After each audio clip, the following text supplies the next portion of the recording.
Welcome to दासी सामा शाम की। Hare Krishna, Radhe Radhe. Welcome to my channel. तो जी कैसे हो आप सभी लोग। उम्मीद करते हो कि राधे कृष्णा जी की कृपा से आप सभी लोग अच्छे होंगे और स्वस्थ होंगे। तो जी आज की वीडियो का जो शीर्षक है वो इस प्रकार से है कि जो लोग अधिक पूजा पाठ करते हैं वो हमेशा सुखी क्यों रहते हैं, और जो लोग पूजा पाठ करते हैं वो दुखी क्यों रहते हैं। तो जी इसके विषय में भगवत गीता में स्पष्ट रूप से बताया गया है भगवान श्री कृष्ण जी ने। तो ये बात द्वापर युग की है, जब भगवान श्री कृष्ण जी ने अर्जुन को ज्ञान दिया था। जब अर्जुन ने ये प्रश्न भगवान श्री कृष्ण जी से पूछा था कि क्यों आखिर जो पूजा पाठ करते हैं वो हमेशा दुखी रहते हैं, और जो बिल्कुल भी पूजा पाठ नहीं करते हैं, किसी भी भगवान को नहीं मानते हैं, वो लोग हमेशा सुखी क्यों रहते हैं। तो ये जो विषय है, ये जो बात है, सबके मन में हमेशा एक ना एक दिन आती है कि मैं इतनी पूजा पाठ करता हूँ, जब भी मैं दुखी रहता हूँ, वो तो कुछ करता भी नहीं है, जब भी वो सुखी रहता है।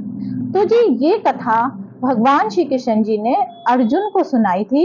तो वो कथा इस प्रकार से है, परंतु इससे पहले आप मेरे चैनल पर नए हो तो मेरे चैनल को सब्सक्राइब कर दीजिए और बेल आइकन को दबाना ना भूलें, ताकि मैं वीडियो के आने वाली नोटिफिकेशन आप तक सबसे पहले पहुंचे। तो जी कथा इस प्रकार से है, भगवान श्री कृष्ण जी ने अर्जुन को बताया कि एक गुरु के दो शिष्य थे। दोनों शिष्यों के जो कार्य थे उनमें बिल्कुल ही भिन्नता थी। एक जो शिष्य था हमेशा बुरे कर्म करता था और हमेशा मांस मदिरा का सेवन करता था, वेश्याओं के पास जाता था।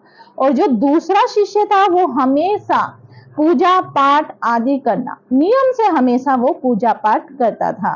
तो इस तरीके से एक दिन की बात है, जो दूसरा शिष्य था, जो बिल्कुल भी भगवान को नहीं मानता था, एक दिन उसके साथ क्या होता है कि वो एक दिन जा रहा होता है तो रास्ते में उसे नोटों से भरा हुआ बैग मिलता है। वो बैग उठाता है और बहुत खुश हो जाता है और कहता है कि आज तो मेरे दिन ही बदल गए, आज के बाद से तो मेरे दिन ही बदल जाएंगे। उधर ही दूसरा जो शिष्य होता है वो मंदिर जाता है, और मंदिर से जब वो वापस आता है तो उसके पैरों में कांटा चुभ जाता है, और कांटा इतना अधिक गहरा होता है कि उसके जो पैरों से रक्त बहने लगता है। तो वो जो शिष्य नीचे बैठ जाता है, इतने में उसका वही दोस्त उसके पास आ जाता है और उसे देख के कहता है कि तू तो इतना पूजा पाठ करता है हमेशा नियम से, फिर भी तू हमेशा दुखी दिखता है मुझे, और आज देख तेरे पैर में कांटा चुभ गया और तू नीचे बैठा हुआ। देख आज मेरे साथ क्या हुआ, मुझे नोटों से भरा हुआ बैग मिला है, जिससे कि आज के बाद से तो मेरी किस्मत ही बदल जाएगा। मुझे तो ऐसा लगता है कि इस संसार में मैं ही सबसे ज्यादा सुखी हूँ। कभी मैंने पूजा पाठ की नहीं, कभी मैं भगवान के आगे गया नहीं, कभी भगवान के चौखट में जाके मैंने माथा टेका नहीं, फिर भी मैं सुखी रहता हूँ। तू इतना पूजा पाठ करता है, जब भी तू इतना दुखी रहता है। तो ये बात कह के उसका दोस्त वहां से चला जाता है। तो उसका जो दोस्त होता है उसको ये बात चुभ जाती है।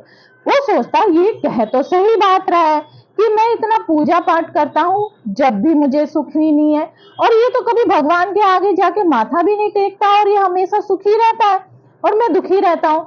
तो वो ये कैसे कैसे वो जो दूसरा शिष्य होता है उठता है और अपने गुरु के पास जाता है।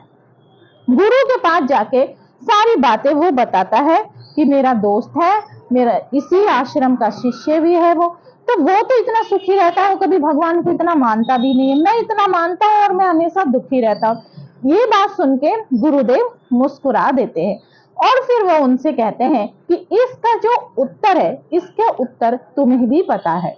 कभी भी तुम्हें भगवान को दोष नहीं देना चाहिए। भगवान जो करते हैं हमारे लिए अच्छा ही करते हैं। तो वो कहते हैं वो जो तेरा दोस्त है उसने अपने पिछले जन्म में बहुत ही अच्छे कर्म करे थे, बहुत ही अच्छे कर्म करने वाला वो इंसान था।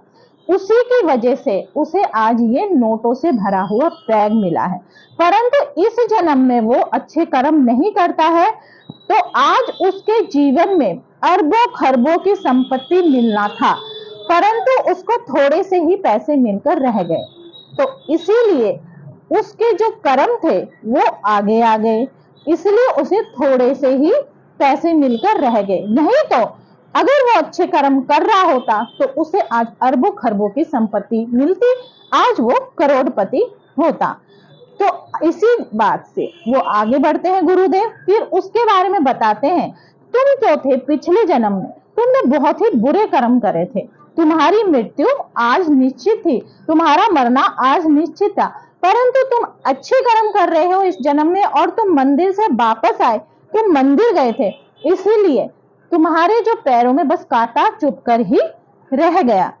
तो इस वजह से तुम्हारे अच्छे कर्म तुम्हारे आगे आए, तुम्हारी मृत्यु को टाल दिया। तो इस तरीके से गुरुदेव ने उनको समझाया। उम्मीद करती हूँ कि आपको भी समझ में आ गया होगा। उस दिन के बाद से वो शिष्य दोबारा से पूजा पाठ में लग गया। तो इसीलिए कभी भी हमें भगवान को दोष नहीं देना चाहिए। भगवान जो करते हैं हमारे लिए अच्छा ही करते हैं। हमें हमेशा अपने अच्छे कर्म की तरफ ध्यान देना चाहिए।